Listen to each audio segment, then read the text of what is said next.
Biología y ética de la bioética. La urgente necesidad de realismo.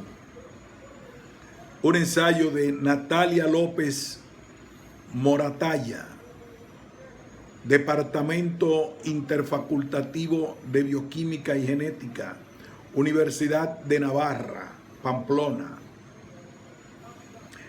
El juicio ético de las intervenciones biotecnológicas se realiza mediante la integración interdisciplinar del sentido natural de los procesos biológicos con el significado humano de esos procesos. La integración se ha distorsionado por los cultivadores de las disciplinas implicadas en lo que se refiere a la constitución del hombre. La biología de la fecundación y desarrollo embrionario ha sido pasto de la ciencia ficción al considerar que la técnica podrá lograr lo que se proponga y al no reconocer la existencia de límites naturales. Y pasto también de la manipulación de los datos y de la aceptación acrítica de dogmas pseudocientíficos. Sobre esa pseudobiología, la bioética ha sufrido la embestida de la ideología del hombre autónomo que se arroga dictar las normas sobre la realidad del mundo y del hombre y dirigir su desarrollo y progreso en base al poder tecnológico. La respuesta dispar a la cuestión esencial sobre si lo propio humano emerge de la construcción y desarrollo de cada hombre o por el contrario es inherente a la constitución de cada uno, ha causado la separación de la bioética en dos bioéticas irreconciliables en su fundamentación y criterios.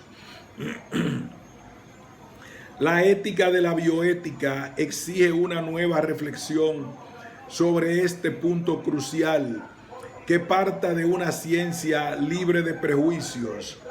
Las graves consecuencias que hoy se derivan de asumir una perspectiva u otra en relación con la disponibilidad o no de la vida humana parecen exigirlo.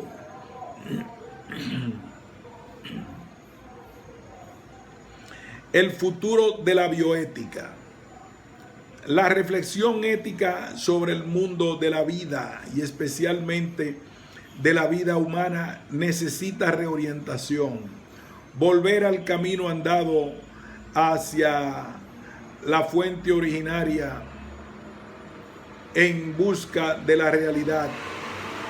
Se hace necesario recuperar la capacidad de reconocer que el mundo natural existe previa e independientemente de nosotros y tiene un significado propio que no se lo da ni la ciencia, ni las ideologías, ni los científicos, ni los promotores de los grandes proyectos de dominio tecnológico. Crean el mundo. Los investigadores solamente lo estudian para aprender de él y lo observan para imitarlo y transformarlo. Más necesario es aún reconocer la constitución del ser humano y su puesto en el mundo natural. Tanto la búsqueda de certezas mediante el método de las ciencias positivas como las aplicaciones de los conocimientos exige una racionalidad ética. Justamente la racionalidad interdisciplinar de la bioética, capaz de establecer la relación entre el sentido biológico de los procesos que pone de manifiesto el conocimiento científico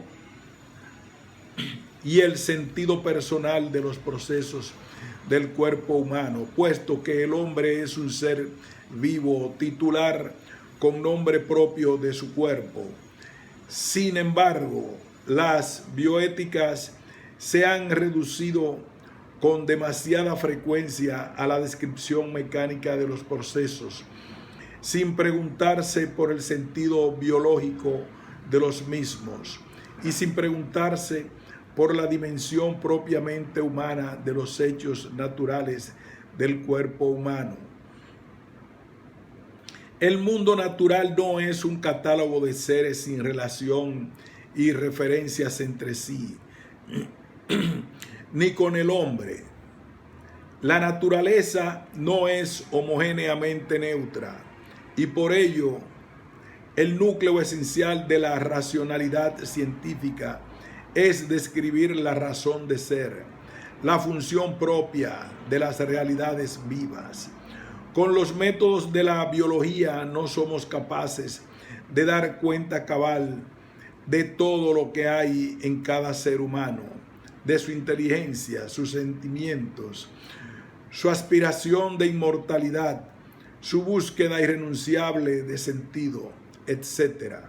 Sin embargo, la ciencia busca descubrir el significado natural de los hechos biológicos humanos y puede hacerlo con rigor y profundidad.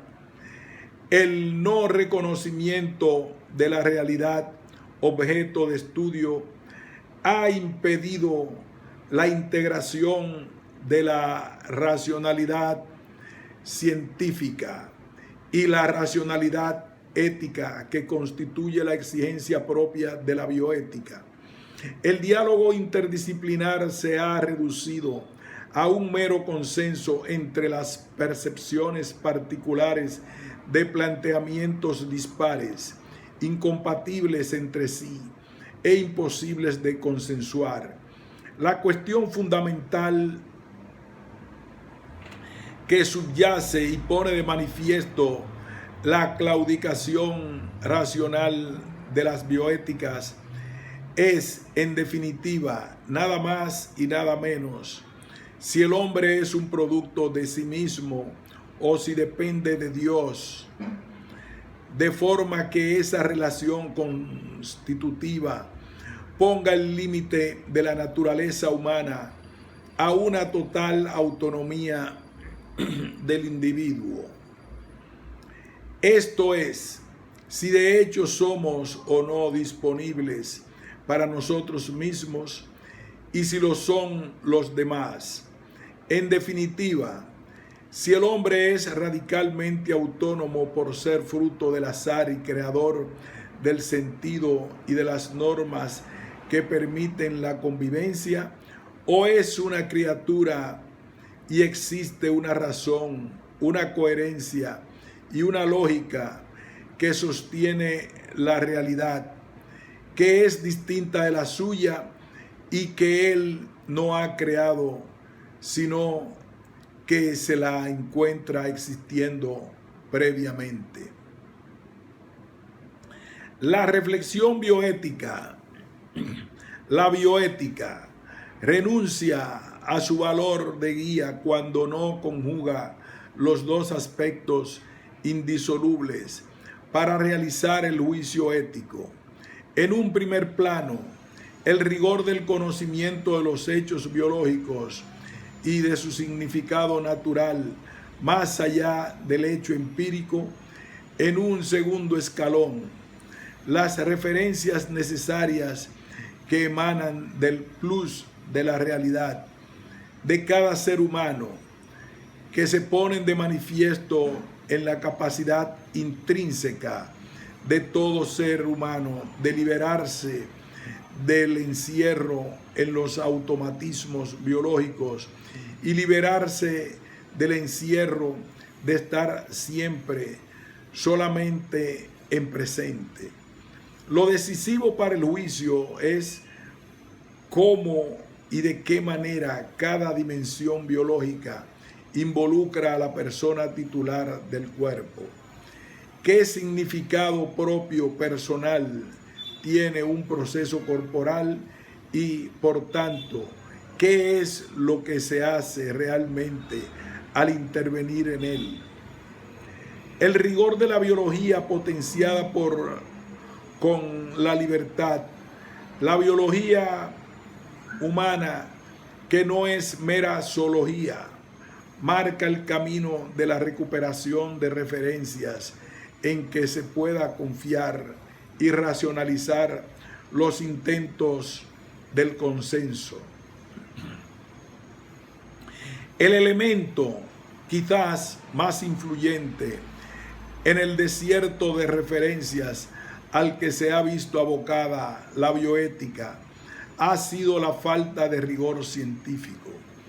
La biología humana ha sido pasto, por una parte, de la ciencia ficción, que cree a ciegas que la técnica podrá lograr lo que se proponga sobre el nivel biológico de la vida humana, y por otra, pasto de una manipulación de datos y fraudes orquestados por grupos de presión ideológica hasta crear una realidad ficticia. Analizaremos más adelante la trayectoria científica que nos deja en herencia el siglo XX para purificar las certezas alcanzadas de ficciones y fraudes, de forma que nos permita liberar la racionalidad de la biología, primer escalón de la racionalidad de la bioética. La incidencia de la racionalidad técnica, conocer para poder. Una de las causas, posiblemente la principal, de la claudicación de la bioética ha sido la naturaleza de la cultura del conocer para poder. La cultura biotecnológica, que tiene su máxima expresión en la pretensión de borrar los límites entre el poder y el deber. La ciencia es fácilmente convertible en un saber para manipular y doblegar lo conocido, sin atender a lo que la realidad viva dice de suyo. Cuando solo importan las ventajas o inconvenientes de intervenir en tal o cual proceso, entonces el avance de los conocimientos de la biología lleva a creer que ya se ha desvelado todos los misterios de la vida y por tanto, si se ha alcanzado la raíz misma de vivir, ya no hay más que el dato empírico plenamente manipulable al quedar despojado de algo más profundo que la mera apariencia.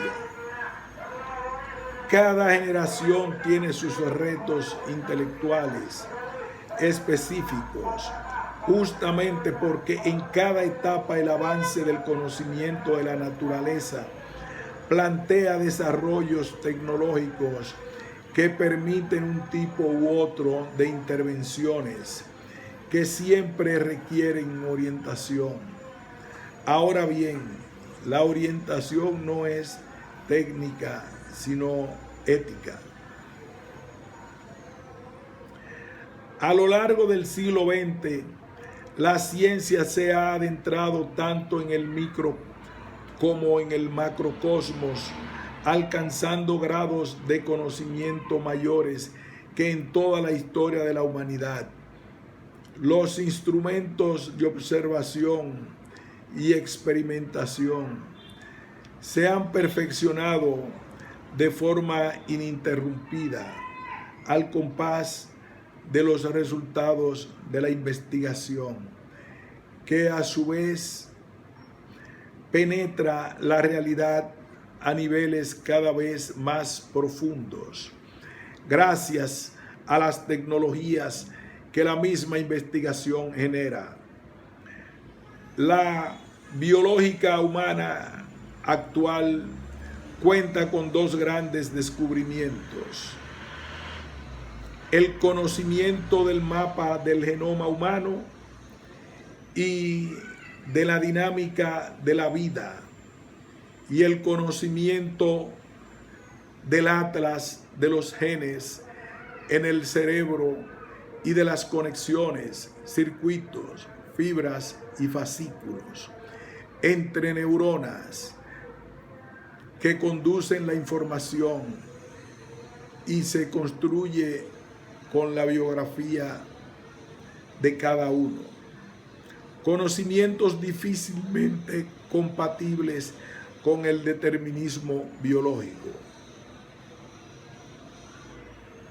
En la primera mitad del siglo, la física y química nuclear ensayaron en la Tierra la potencia de las energías de la fisión o la fusión atómica, inexistentes en ella y propias del Sol.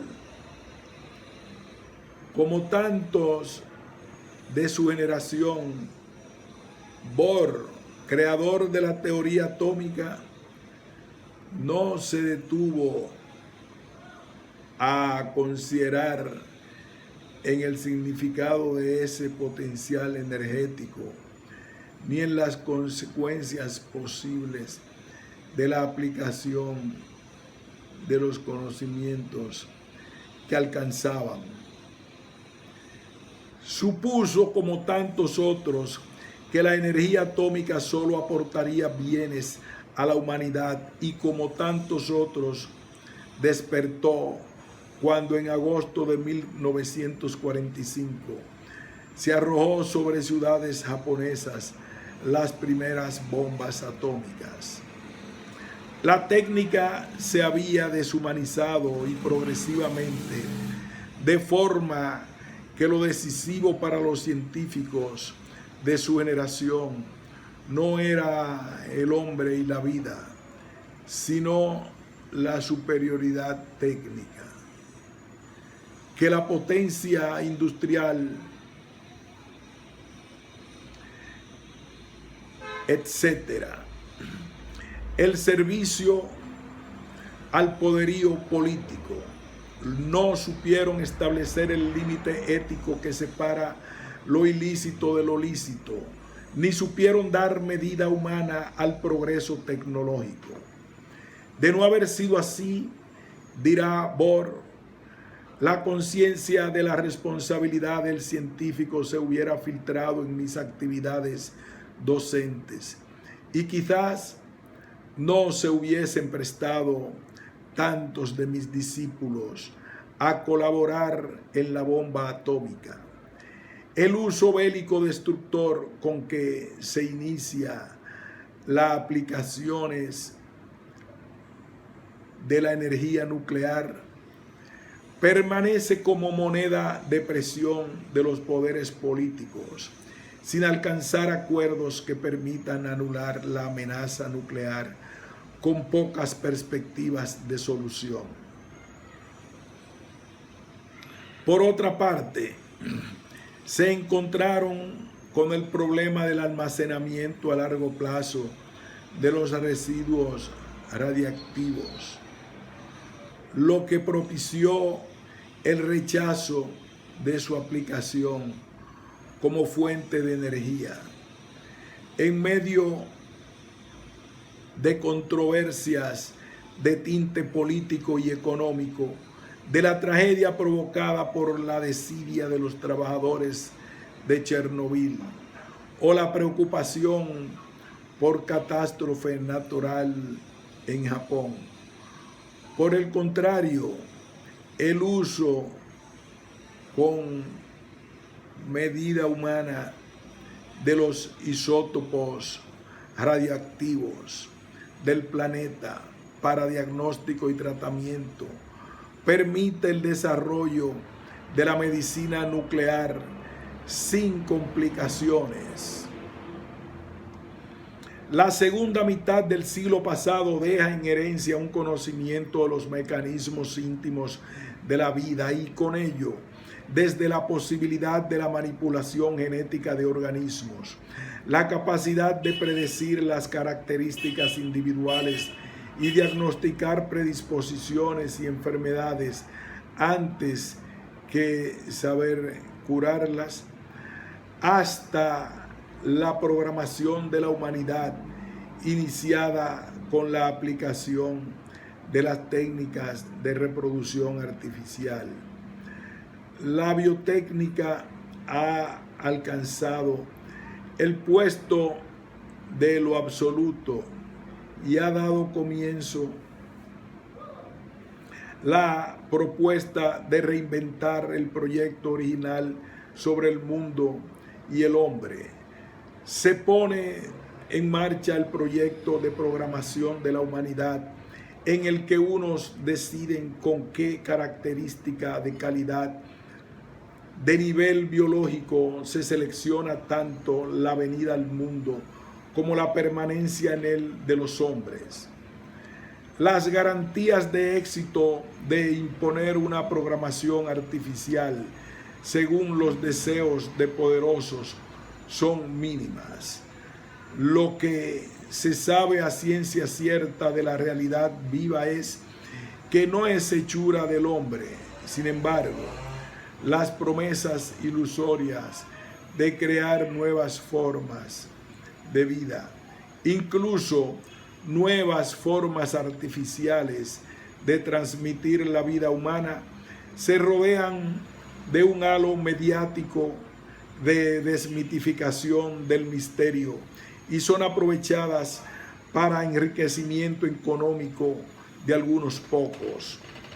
La biotecnología carece de un posible evento que despierte a la humanidad como lo hizo en su día la destrucción nuclear. Por el contrario, las noticias de un supuesto nuevo paso nutren los debates de los medios de comunicación. No obstante, la bioética tendría que poder dar cuenta de los límites naturales de las intervenciones en el mundo de la vida.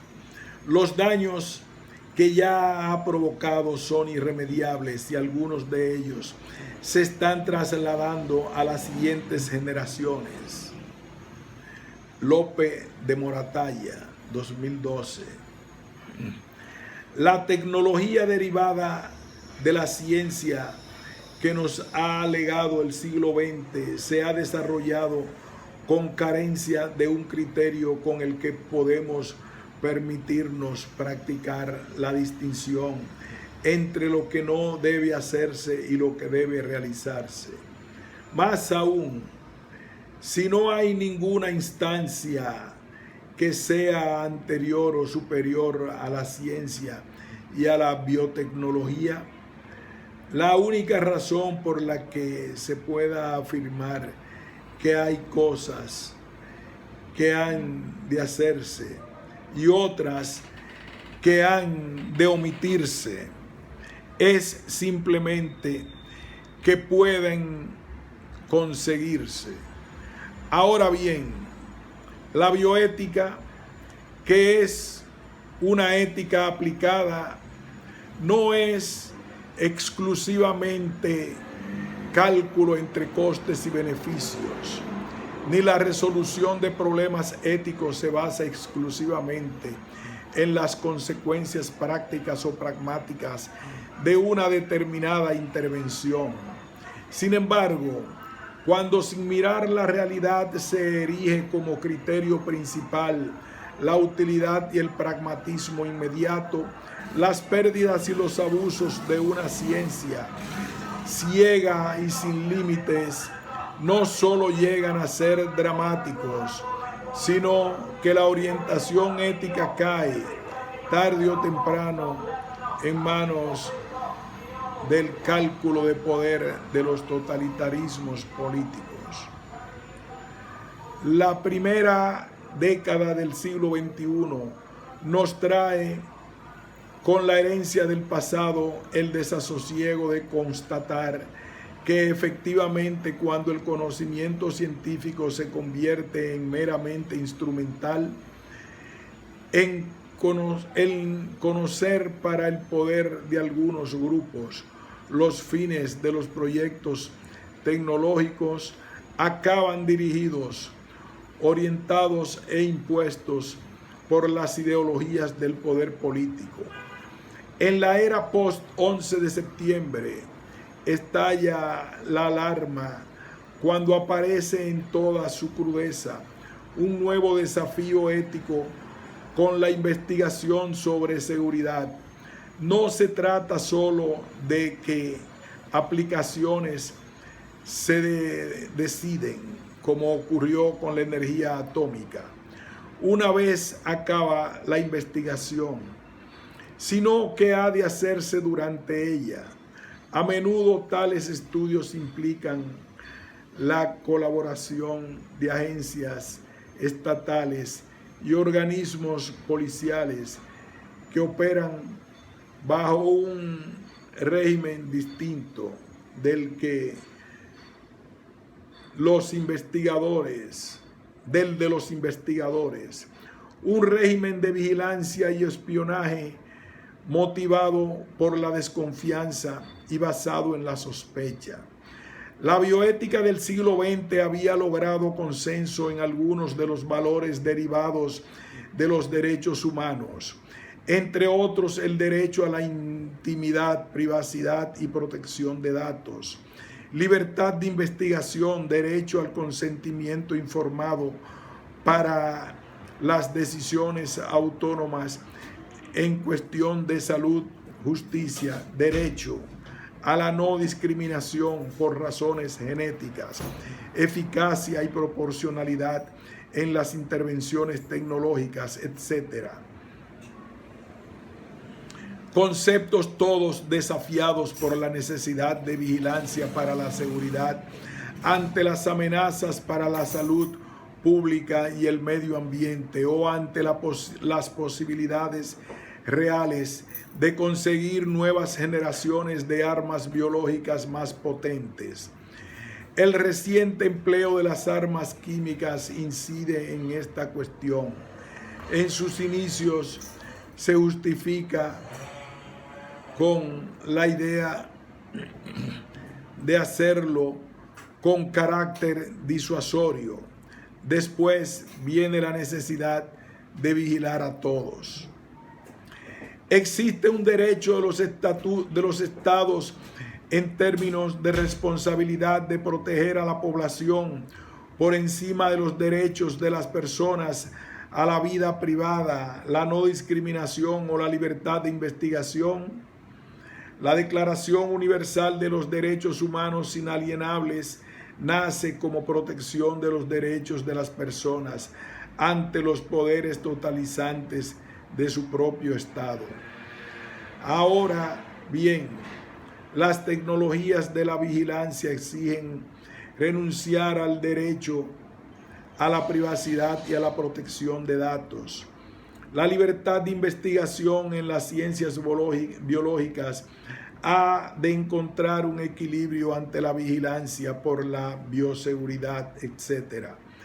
La cuestión no es que los equilibrios necesarios exijan limitaciones de esos derechos, sino quién y cómo se evalúan los riesgos de bioseguridad y los beneficios potenciales de la investigación. ¿Quién y cómo se evalúan los códigos de conducta de forma que ofrezcan una orientación adecuada y suficiente para los científicos, los financiadores de la investigación y una autoridad igual que garantice el cumplimiento? Discusión de estas cuestiones en el seno de la Comunidad Europea se ha iniciado en Dublín en junio de 2013 con la reunión conjunta del EGE, European Group on Ethics y Science and New Technologies, y el 19 Foro de los Comités Nacionales de Ética, NEC, National Ethics Council, sobre ética de las tecnologías de seguridad y vigilancia. Hay consenso sobre la necesidad de distinguir entre riesgo y peligro, entre bioseguridad y seguridad biológica. Y lo hay en la necesidad de construir una cultura de la responsabilidad en base a la educación y sensibilización. Una cultura que en principio corresponde crearla y transmitirla a los programas de formación para científicos y estudiantes de las universidades. Sin embargo, el modelo de control basado en la autorregulación de los propios científicos encerrados en conflictos de intereses hace insuficiente la reflexión bioética.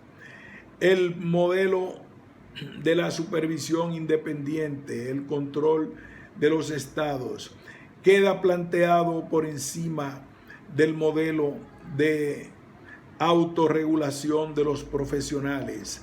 La bioética, para cumplir su finalidad, requiere liberarse de que su capacidad de orientación sea meramente técnica, es decir, integrar las certezas de la ciencia sobre el sentido biológico de los procesos con la realidad viva. Y el hombre, el juicio bioético sobre las intervenciones en la vida de los hombres requiere plantar sus raíces en la verdad ontológica del ser humano y de ahí deducir el valor de las realidades no humanas.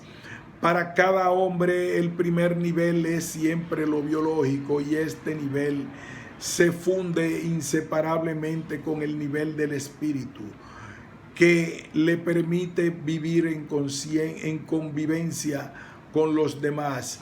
Por ello, el desarrollo personal no está garantizado por una serie de mecanismos biológicos y se degrada cuando se pretende reinventar la trayectoria vital con los prodigios de la biotecnología.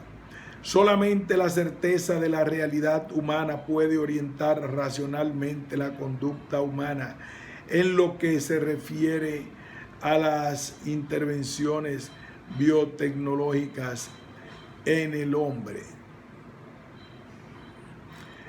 El futuro de la bioética pasa, por tanto, por llevar a cabo una doble tarea: liberar el conocimiento científico que aporta la biología de intereses extracientíficos y liberar la ética de la ideología del hombre autónomo que pretende dictar las normas sobre la realidad del mundo y el hombre y dirigir su desarrollo y progreso en base al poder tecnológico. La herencia de Karl Popper, la posibilidad de alcanzar objetividad científica.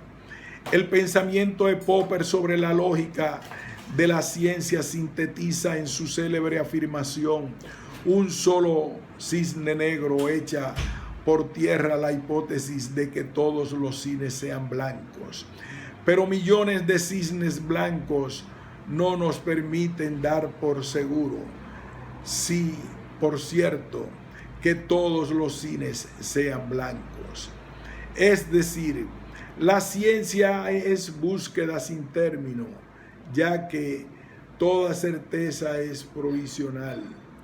La actitud científica es la actitud crítica que no busca justificaciones, sino contrastaciones cruciales que puedan refutar la teoría que solo queda establecida provisionalmente. Ensayo y eliminación progresiva de errores. Por el contrario, la actitud dogmática, la pretenciosa sabiduría de los filósofos de su época, Marx y Freud, y de los seguidores de ambos, consiste en buscar proteger las teorías de las dificultades que le presentan los hechos y hacerla invulnerable. las ciencias sociales, la ética, la antropología, la historia, etc., han de adoptar el método de la ciencia y, por tanto, tampoco pueden alcanzarse verdades definitivas. Ciertamente hay que afirmar, no está a nuestro alcance la definición que capte de forma plena la realidad, por lo que definiciones son siempre abiertas, más abiertas cuanto más realidad encierran. Y justamente el conocimiento de las grandes cuestiones, la metaciencia, nunca ha querido hacerse pasar por ciencia y por eso no es pseudociencia. Popper no lo niega, aunque mantenga una cierta reserva. La ciencia positiva no es un conocimiento objetivo cerrado en sí mismo, porque los hechos naturales tienen un sentido y un significado propio, previo a que el hombre lo busque y lo encuentre. Por ello, la ciencia tiene que dar cuenta de sus certezas, no solo ante el tribunal de la lógica, sino ante el tribunal de la coherencia de lo real.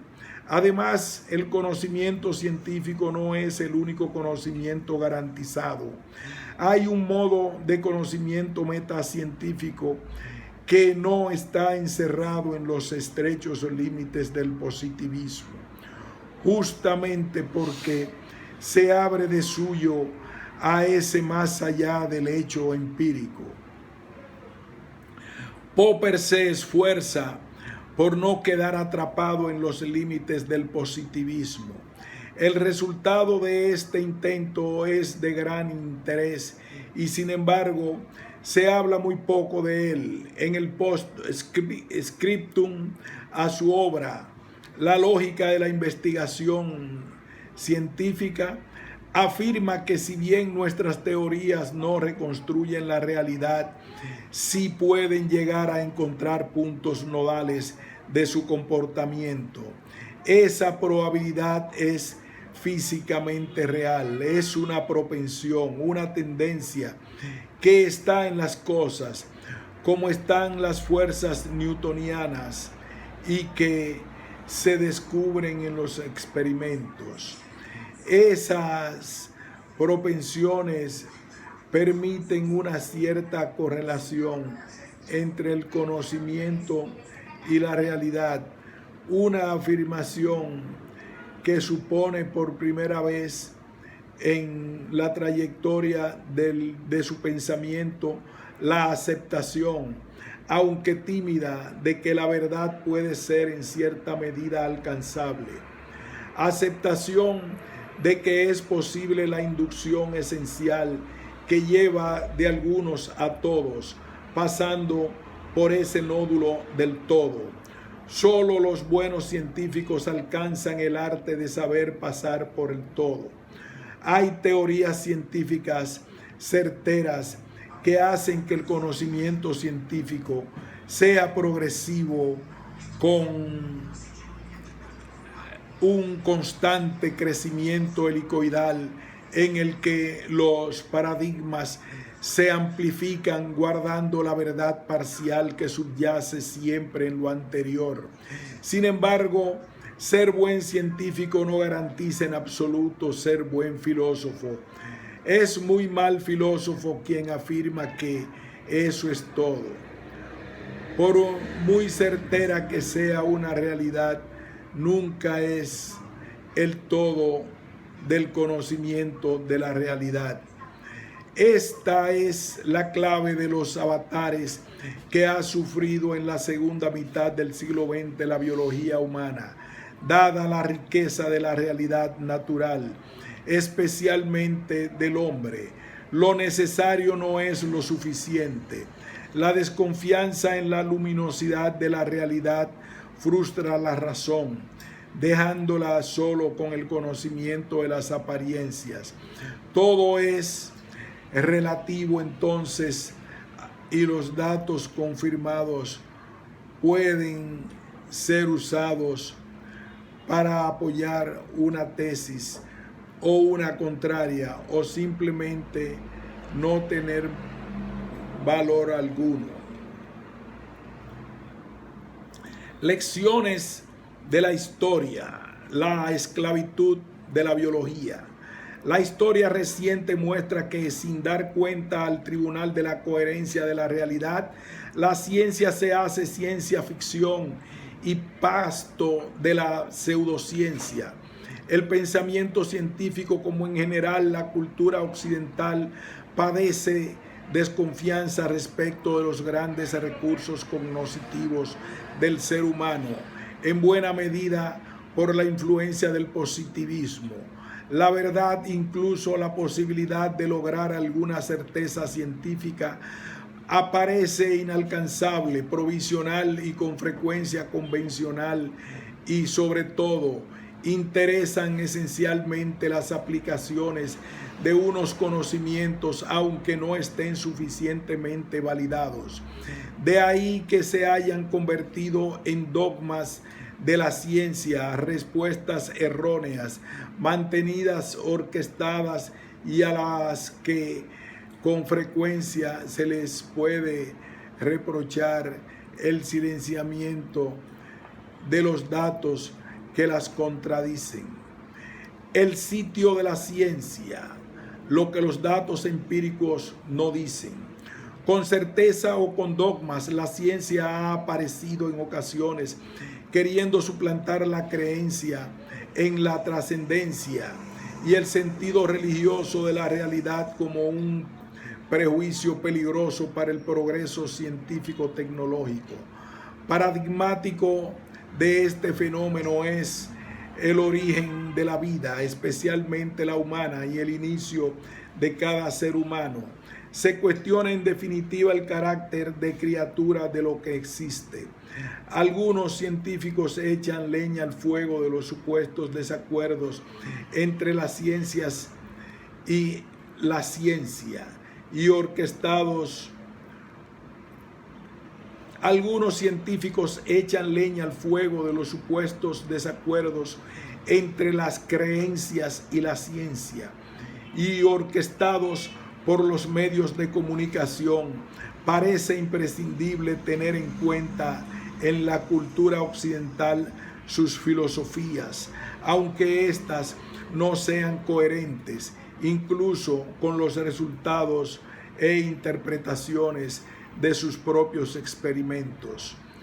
Por ejemplo, las teorías científicas de Francis Crick muestran la lógica racional de los procesos naturales y, sin embargo, en su actividad de divulgación busca la confirmación del prejuicio de que todo lo que existe, incluso el hombre, es fruto de un azar y el resultado accidental de un cúmulo de coincidencias que podrían no haberse dado. En la misma línea, Weinberg, Premio Nobel de Física de 1979, afirma que la ciencia nos manifiesta la vida humana como el resultado de un gigantesco proceso, el resultado accidental de un cúmulo de coincidencias que podían no haberse dado.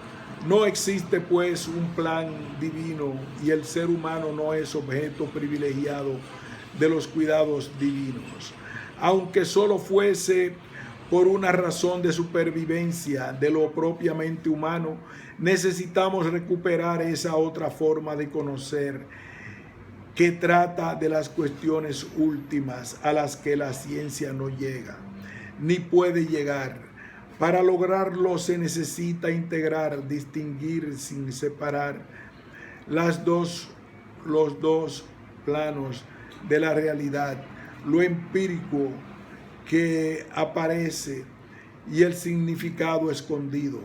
El camino no permite atajos, ya que no existe traducción literal entre ambos lenguajes.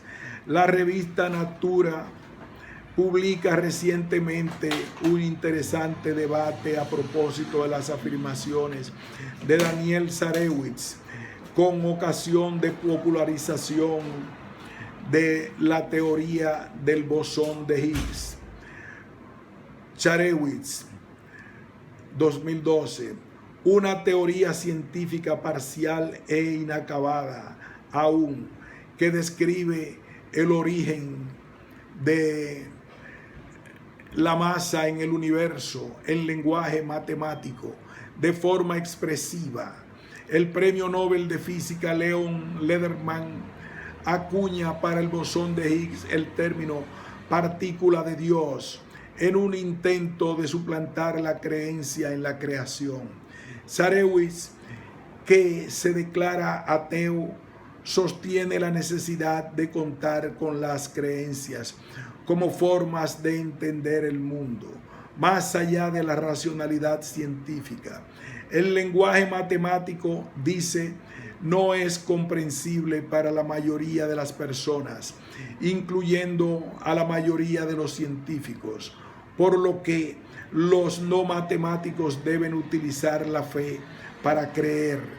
Por ello, los físicos y los divulgadores de la ciencia utilizan metáforas y analogías para tratar de explicar los fenómenos. Así, es posible oír expresiones como: el bosón de Higgs es la última manifestación de un campo de fuerza invisible, una melaza cósmica que impregna el espacio y las partículas elementales con masa.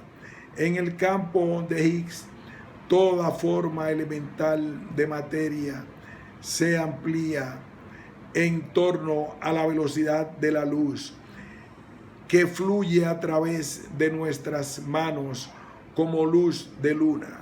Este lenguaje metafórico recuerda a Charewicz el mar de leche representado en el espectacular panel en Angkor Wat, mostrando ejércitos de dioses y demonios batiéndolo para producir un elixir de la inmortalidad. Lo que evocan los templos Angkor, dirá, no es algo accidental. En cada uno de estos monumentos hay una preocupación por simbolizar un orden. Crean una representación del universo ordenada, compleja y evocadora del entorno natural, consiguiendo un poderoso sentido del mismo y la trascendencia, mientras que el descubrimiento del Higgs no me da acceso a la comprensión del misterio de la existencia. Un paseo por los magníficos templos de Angkor ofrece una visión de lo desconocido y lo inexplicable más allá del mundo de nuestra experiencia. Sus afirmaciones abrieron un debate en el que las respuestas se expresan en los dos términos clásicos de los conflictos. La existencia de la partícula se basa en pruebas concretas, no en la creencia y en la ciencia racional frente a la irracionalidad de la creencia.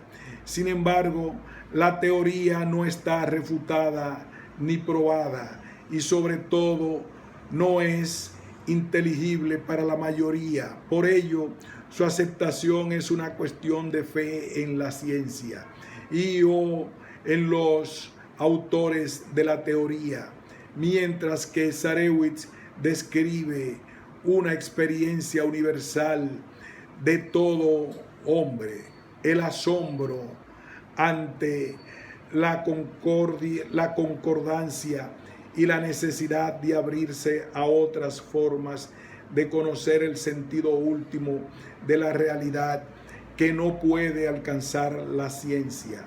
No han faltado tampoco quienes mantienen una postura de prevención ante la posibilidad de que la ciencia pueda poner en tela de juicio algunas afirmaciones en las que creen, sin haber llevado a cabo la necesaria racionalización de las creencias. Ciertamente los datos empíricos no pueden acometer la verificación del contenido de significado y sentido que encierra el mensaje de la fe, por lo que los datos ni niegan ni afirman la validez del mensaje, mientras que los contenidos de las creencias forman parte son un verdadero enriquecimiento de la racionalidad humana cuando son pensados y hechos cultura. Para ello han de ser acogidos como verdadero conocimiento y no como meros datos a los que buscar concordancia en los datos empíricos. Es decir, no se puede aceptar el ropaje en que se envuelve el mensaje de las creencias contra las evidencias empíricas que alcanzan las ciencias, ni se puede soslayar la tarea de verificar la descripción de los hechos. El conocimiento científico forma parte de una racionalidad humana más amplia, y cuando se abre a las otras formas de conocimiento, puede ir hacia esos puntos de confluencia del pensamiento humano de todas las épocas que permiten mirar la realidad sin prejuicios. La ciencia ficción es significativo al respecto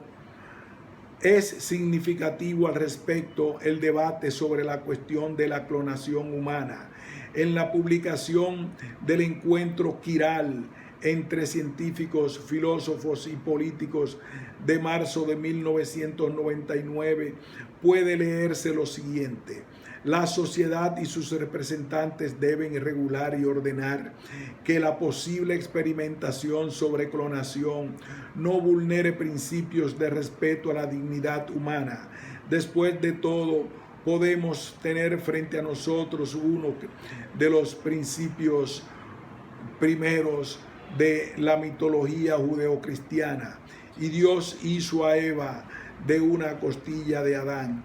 Las referencias a la Biblia con la pretensión de buscar justificación a los intentos de lograr la clonación como sistema de reproducción humana, además de demagogia, pone de manifiesto un serio desconocimiento del mensaje que encierra la narración del Génesis.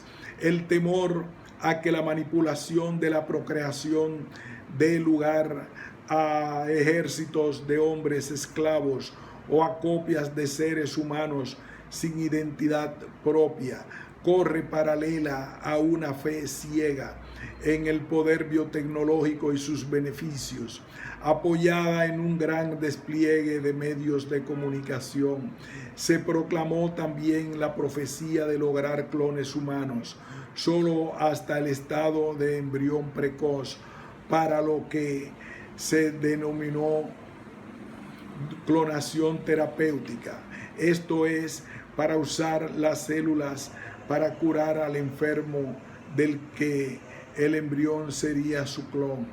A finales del 2005 se conoció el mayor de los fraudes científicos de la era de las células troncales embrionarias. Se había publicado el dato falso de la obtención de embriones clónicos en un intento de prestigiar empresas de biotecnología y atraer inversores. López Moratalla, 2005 y 2017. Sin embargo, en 2013, Tachibana M. et al. Vuelven a los medios de comunicación a hacerse eco de un segundo trabajo con mejores resultados. Una auténtica proeza tecnológica genera un embrión clónico. Rápidamente los autores del trabajo tuvieron que reconocer que contiene errores, pero esto ya no tiene interés como noticia. Nadie va a dudar por eso del poder biotecnológico.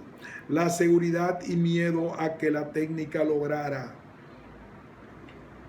lo que se proponga, con la consiguiente desconfianza, al menos la duda, en la posible existencia de límites naturales infranqueables, paradójicamente hace más vulnerable al engaño. La ciencia ficción no es ciencia. La bioética, al juzgar la actitud de una determinada manipulación, como pueda ser la manipulación genética humana, ha de distinguir entre las capacidades técnicas de la ciencia ficción y las posibilidades reales que los límites naturales imponen. La pseudociencia. En la segunda mitad del siglo XX se han construido una serie de argumentos pseudocientíficos acerca del carácter individual del embrión humano. En el imaginario actual caló el dogma de la insuficiencia de la fecundación como proceso de inicio de la vida de un nuevo individuo. Este embrión ficticio ha servido de base científica para negarle el carácter personal propio de los individuos de la estirpe humana y con ello la aceptación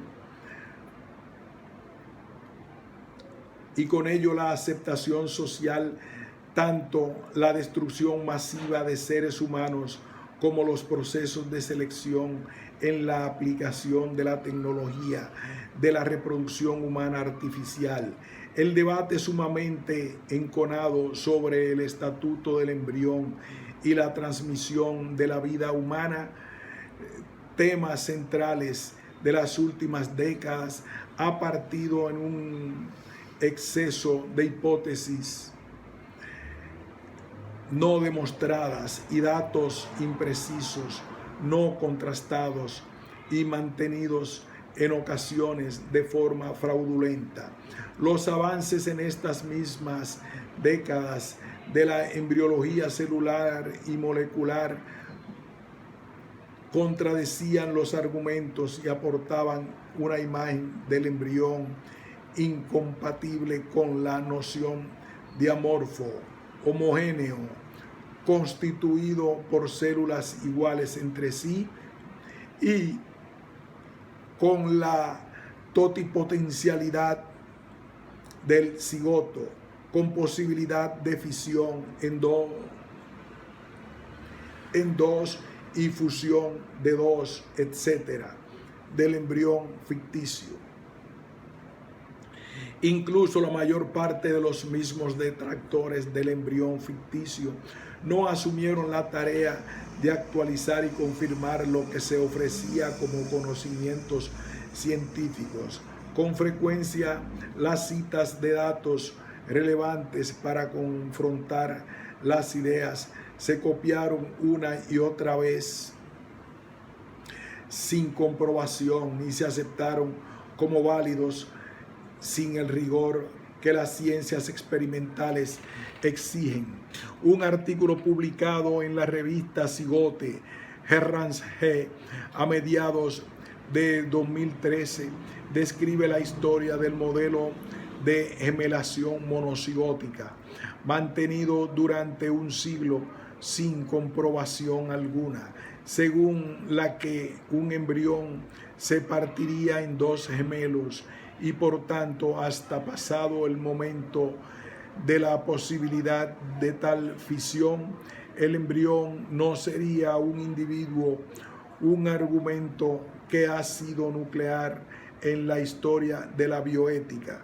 La lectura de este artículo, así como las reacciones que ha suscitado, pueden ser una ayuda para replantear y valorar la necesidad de rigor en la biología que asume la bioética. Liberación de la biología del mecanismo del mundo inerte. La comprensión actual de la dinámica del proceso evolutivo y del proceso de desarrollo embrionario ha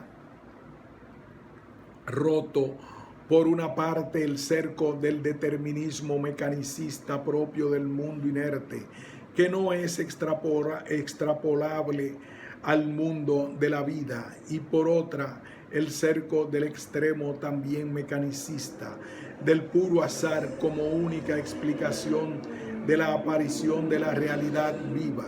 La liberación de la biología de los paradigmas de la física ha supuesto una auténtica revolución científica. Se hizo necesario ampliar y superar el mecanicismo darwinista con el que se inicia esta ciencia. Fue imprescindible un cambio de la matriz intelectual para hacer posible salir del mecanicismo causa-efecto del mundo no vivo y poder así analizar las causas de la aparición de la novedad de la aparición de las especies en el proceso evolutivo y de la novedad de cada ser humano en su concepción desde la perspectiva de la dinámica propia de la vida.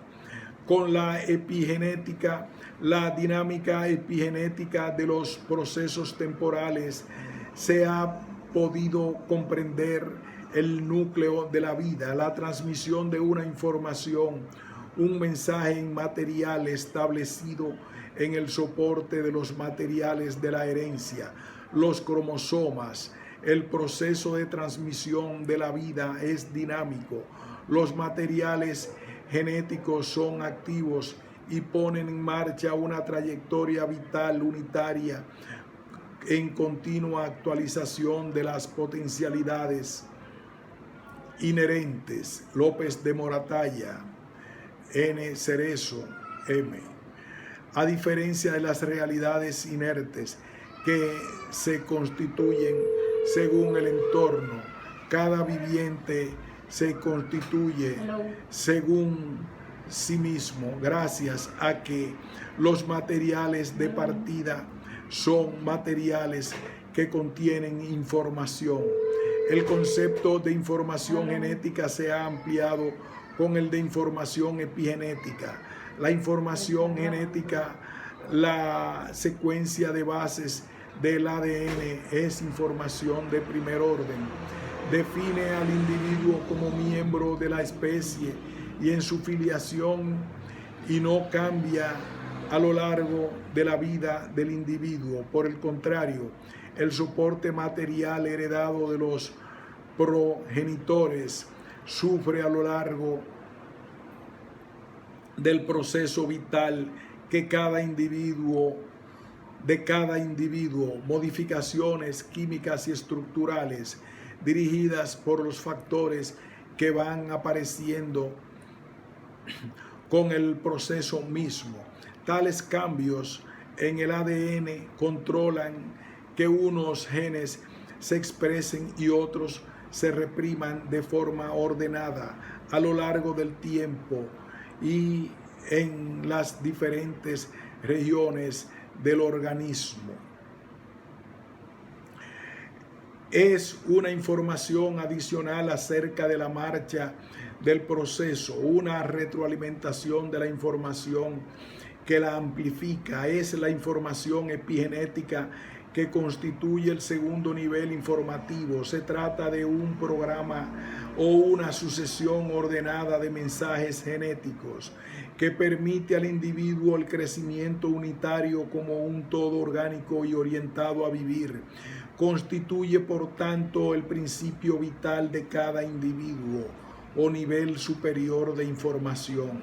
Esta información no se hereda, sino que se genera en la constitución de cada individuo y amplifica en su despliegue constructivo. Esto es, el programa se pone en acto con la fecundación que constituye al individuo, y esa inicial puesta en acto produce a lo largo de la vida una continua actualización de potencialidades. La realidad viva resultante está determinada por ambos tipos de información, genética y epigenética, y el sujeto es el beneficiario de todas las operaciones y funciones que se actualizan a lo largo de su existencia. La información de los materiales de partida, información genética, se retroalimenta con la vida, aportando sentido natural a los diversos procesos que tienen lugar desde el inicio al final de la trayectoria vital en la unidad del individuo vivo. La biofilosofía, que abre el camino entre el dato empírico de todo proceso vital y su significado propio, amplía los presupuestos de una filosofía del mundo inerte. Sin tal ampliación se hace difícil la comprensión del sentido del mundo vivo, lo que conlleva al disociar lo racional de lo natural, a no poder dar cuenta de los límites naturales sobre las intervenciones técnicas en el mundo natural. Tanto la biología teórica como la biofilosofía, al analizar y desarrollar la dinámica de la vida, se han encontrado ante el reto de integrar en unidad los dos dinamismos propios de cada viviente humano. La dinámica propia de los automatismos, de los procesos biológicos, especialmente de los neuronales, y el dinamismo liberador del encierro en esos automatismos propio de la vida biográfica, inseparable de la vida biológica, pero inconfundible con ella. Esto es el reto de salir del dualismo con que se conciben los binomios cuerpo-espíritu o cerebro-mente, precisamente al mostrar cómo el nivel biológico, el primer estrato vital de cada hombre, está intrínsecamente fundido con ese otro nivel que le permite vivir su propia vida en convivencia, en relación interpersonal con los demás. La biología humana no tiene que dar cuenta porque no puede dar razón, ni del origen de la realidad, ni del origen último del plus de realidad que muestra cada viviente humano. Sin embargo, la respuesta sobre si lo propiamente humano emerge de la construcción y desarrollo de cada hombre o por el contrario es inherente a la constitución de cada uno, ha de pasar el tribunal de esta ciencia. Es la cuestión esencial de la bioética. Con esto no se trata de defender un naturalismo en el sentido de reducir la bioética a las leyes biológicas como si el cuerpo humano fuera neutro y no personal. Por el contrario, se trata de poner de manifiesto desde la biología humana que, como ya se ha dicho más arriba, no es zoología, que esconde el cuerpo humano más allá de los datos empíricos.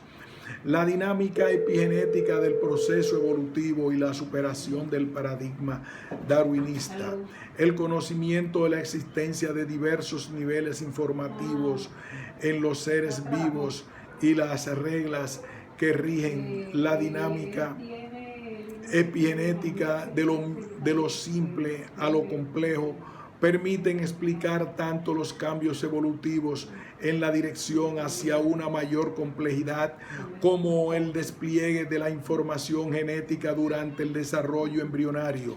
Ambos procesos se han integrado en el área de la biología conocida como evo-devo, evolución, desarrollo. El conocimiento del carácter epigenético de ambos y de su íntima relación en el mundo vivo ha permitido salir de los estrechos márgenes a que había reducido el mecanicismo darwinista. Como se muestra en el esquema, la dinámica de los procesos vitales, la actualización de potencialidades, se requiere que la información fluya entre los distintos niveles informativos en varias direcciones y no solo desde el nivel inferior hacia el superior, como ocurre en los procesos del mundo inerte, en que los materiales de que se parte para construir una nueva realidad no son informativos. Los cambios en la información pueden causar efectos desde el mismo nivel informativo por retroalimentación del contenido informativo y pueden causarse desde el nivel superior al coordinarse la información del nivel inferior en el proceso de desarrollo de los individuos. Desde la perspectiva causa-efecto hacia arriba, parte izquierda, solamente puede explicarse de lo que se denomina microevolución, variabilidad entre los individuos de una especie.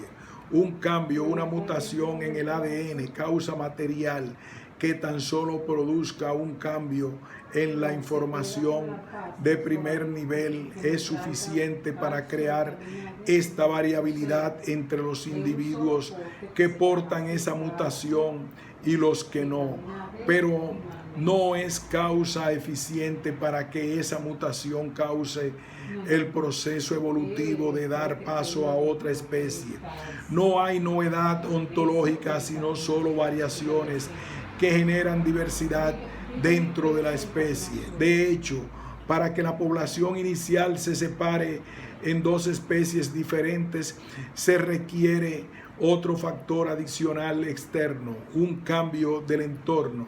La selección natural elige a aquellos individuos a los que la acumulación gradual de cambios en su dotación genética les confiere ventajas en el entorno que ha cambiado. La razón es que los individuos que sufrieron esa mutación dejan mayor número de descendientes que los que no portan esas mutaciones. Por eso puede ocurrir que una nueva barrera geográfica separe las poblaciones de una especie y que el seguimiento del entorno de cada una de ellas modificara los caracteres de forma distinta, hasta el punto que se llegará a establecer una barrera reproductora entre ambas. Se separaría la población en dos especies similares sin aumento de nivel ontológico. No se ha causado más información para evolucionar hacia una mayor complejidad. La selección natural brillantemente propuesta por Darwin, dirigida por el entorno en el seno de una población, no causa evolución por sí misma, causa adaptación al entorno. La evolución, macroevolución, supone siempre un proceso a mayor complejidad. Para que haya cambio ontológico, el cambio en la secuencia del ADN ha de modificar la información del segundo nivel, causa formal, de tal manera que aumente la complejidad del viviente, causa eficiente. Solamente un cambio en el soporte material que modifique la información epigenética influye en el dinamismo vital y ocasiona un crecimiento en unidad del individuo. La eficiencia está en el proceso mismo y no necesita algo externo, puesto que controla las operaciones generadas por la información del nivel inferior y además combina y reúne y construye nuevas funciones, alcanzando un nivel nuevo de complejidad. Causa final: el aislamiento reproductor que da origen a una nueva especie a partir de la anterior no es poblacional como en los procesos microevolutivos.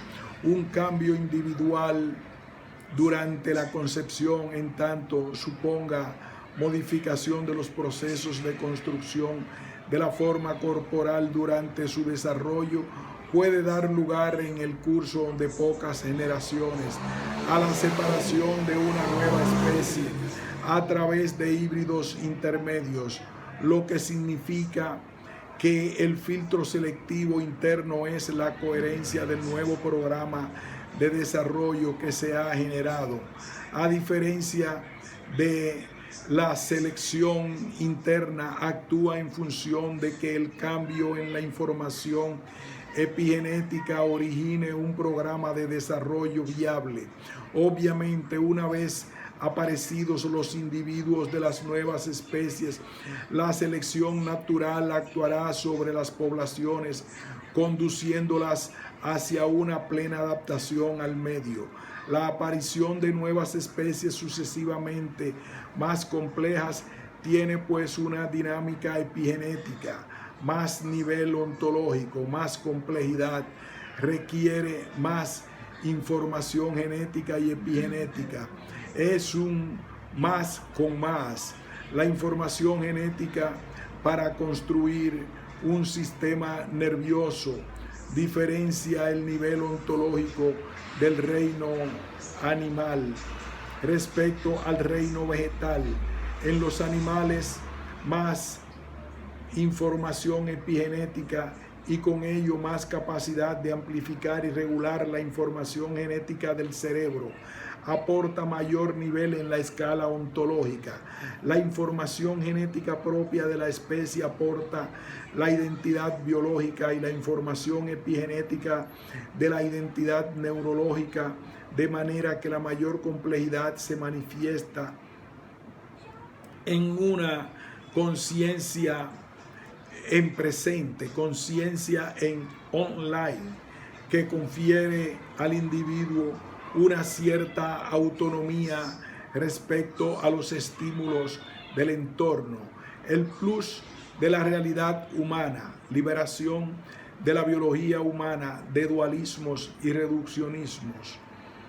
La biología humana da cuenta acerca de que define lo peculiar del cuerpo humano que le diferencia del organismo animal. La cuestión de la constitución de cada individuo humano como el origen evolutivo de la especie Homo sapiens remite a la cuestión de si hay o no una fase prehumana tras la fecundación mutua de gametos humanos.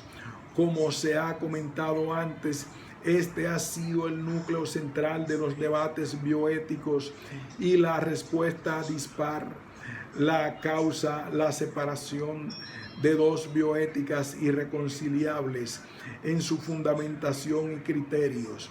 La constatación en el momento actual de que los debates se han llevado a cabo asumiendo los dogmas pseudocientíficos exige que la bioética remonte hacia el principio del camino andado en la racionalidad científica.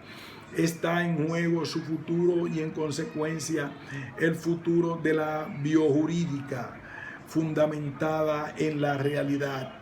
La pregunta por la existencia o no de una fase prehumana se plantea con frecuencia como el hecho de que las manifestaciones más genuinamente humanas requieren un largo proceso de maduración del cerebro.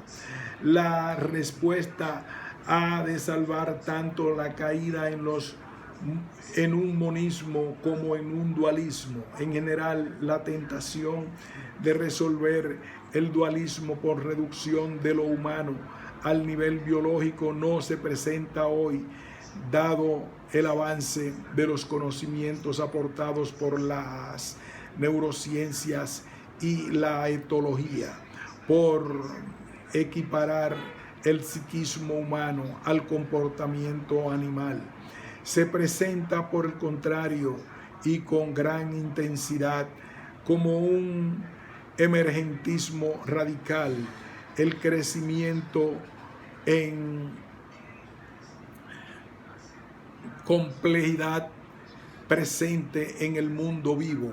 Llegaría a un punto en que la materia alcanzaría la conciencia reflexiva, es decir, lo propiamente humano emergería del proceso evolutivo y del desarrollo individual, de forma que en cada ser humano se daría una especie de animación retardada y por ello su constitución no tendría lugar hasta que su desarrollo biológico no permitiera la emergencia de las capacidades específicamente humanas. Desde esta perspectiva no se niega el hiato entre el animal y el hombre, pero mientras se pretenda que lo específicamente humano no sea la manifestación por actualización de potencialidades intrínsecas, sino emergencia del desarrollo cerebral. Hablamos, dice Spyman, inevitablemente de algo que es menos que el hombre. Por otra parte, no se sale del dualismo sin dar razón de la fusión intrínseca, íntima y plena de los dos dinamismos de la única vida biológica y biográfica del sujeto humano. No es suficiente mostrar que la vida en su nivel biológico comienza con la fecundación, que reúne, conforma y pone en marcha el programa de desarrollo. Se precisa dar razón de cómo se integra en un único principio vital los dinamismos que no son paralelos, pero tampoco separables en su trayectoria temporal. Para los humanos no hay un más con más. En la unidad de cada viviente humano existe un dinamismo biológico menos biología, es decir, menos especialización, pobreza de instintos, necesitado de la relación con los demás para madurar su psiquismo, etc. Y un dinamismo liberador del encierro en el automatismo de la biología. Es un más con menos, más nivel ontológico manifestado en capacidades que solo él posee, como autoconciencia, autonomía de sí y no solo del medio, capacidad de abstraer, etc., sin poseer más información genética. Desde la dinámica epigenética podemos avanzar hacia una respuesta, como se representa en el esquema. Los hombres incorporan a la información genética y epigenética nivel medio, la información que procede de las relaciones interpersonales.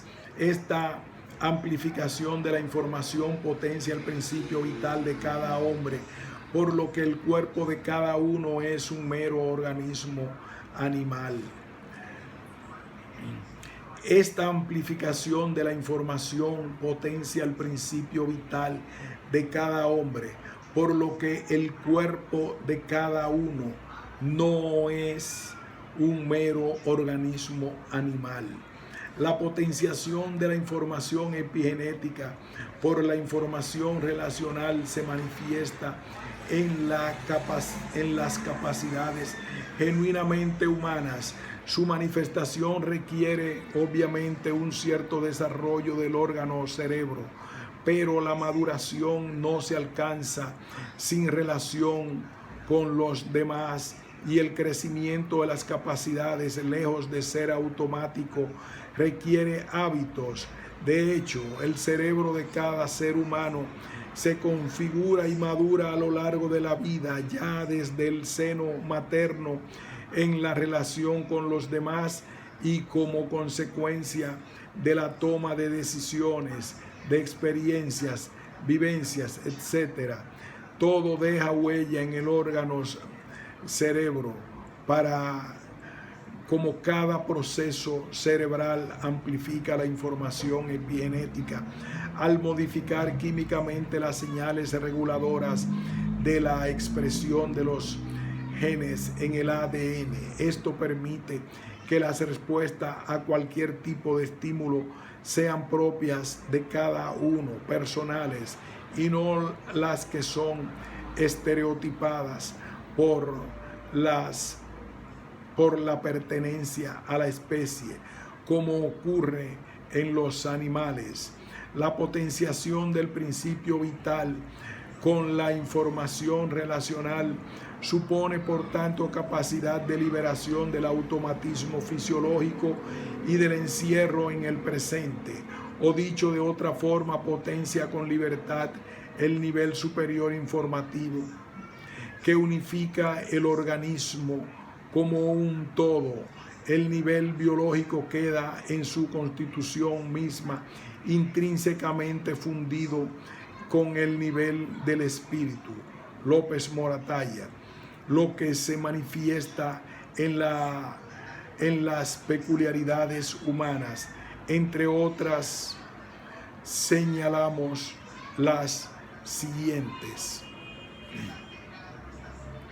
la liberación del automatismo de la respuesta, la capacidad de tomar la decisión, requiere asimismo la capacidad de frenar la excitación de los círculos cerebrales, o lo que es lo mismo que pararse y pensar. Al frenar los círculos neuronales por los que circula la información, queda roto el automatismo. Esa rotura es el presupuesto biológico de la capacidad de dilatar la satisfacción que provoca un estímulo de traer al presente el pasado y en definitiva proyectar el futuro. La liberación de la necesidad estar siempre en presente, en online, o poder estar simultáneamente en offline, permite la autoconciencia como continuidad del yo en el tiempo. El presupuesto biológico es la memoria a tiempo real o memoria de trabajo que cada hombre dilata o empequeñece con los hábitos intelectuales. Trabaja y desarrolla técnica y progresivamente. La humanidad, al carecer de nicho ecológico propio, ha tenido que dominar la naturaleza lentamente y a medida que las relaciones de cooperación entre los hombres les permita aprender unos de otros y de generación en generación las técnicas apropiadas, el hombre tiene nicho cognitivo y cultural, lo que llamamos mundo, en razón de su sociabilidad, capacidad de lenguaje y talentos innatos. Está naturalmente capacitado para el juicio moral, preparado para anticiparse a las consecuencias de su propio operar, a emitir juicios de valor y gozar de libertad para optar entre dos formas de proceder alternativas. Es propio del ser humano que el conocimiento y la emoción van unidos. Al conocer sentimos y al sentir conocemos. Las emociones y sentimientos naturales innatos de alegría o aversión y de rechazo guían la conducta cognitivamente. Lo que debe o no debe hacer va más allá de la mera conveniencia biológica, aunque se enraíce en la guía instintiva del animal. Concluyendo, la capacidad humana que libera a cada uno del encierro del presente y de la satisfacción instintiva de las necesidades biológicas no es una propiedad biológica que como tal pueda emerger del desarrollo biológico. Lo que emerge epigenéticamente del desarrollo biológico es biológico y por tanto determinado por la pertenencia a la especie.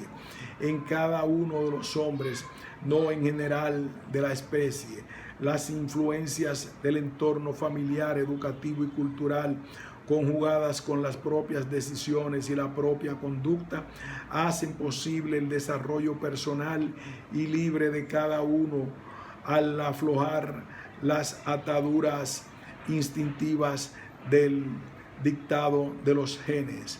Obviamente la ciencia no puede dar respuesta acerca del origen último de ese don personal del viviente libre. Sin embargo, pone de manifiesto que el principio de vida biológico de cada uno de los hombres está potenciado con libertad. El principio vital es único y como tal principio constituyente del viviente. En la esencia de la bioética está la necesidad de la integración interdisciplinar entre los hechos y su significado. De los cultivadores de ambas disciplinas es la responsabilidad de garantizar la calidad de lo que se aporta por ambas partes al trabajo en colaboración. El rigor en el grado de falseabilidad actual de los materiales científicos compete tanto a los que comunican esos materiales como a los que los reciben. De forma similar, el rigor filosófico de la biofilosofía que hace de puente entre la biología y la ética no puede ser abandonado. La idea de la animación retardada o de la aparición de la autoconciencia como mera derivación del desarrollo consecutivo y no constitutivo requieren una nueva reflexión. La idea de la fecundación como proceso reconstituyente de la realidad humana personal requiere una fundamentación más allá del mero inicio en su nivel biológico. Las graves consecuencias que hoy se derivan de asumir una perspectiva u otra en relación con la disponibilidad o no de la vida humana incipiente parece exigirlo. Fin de este ensayo.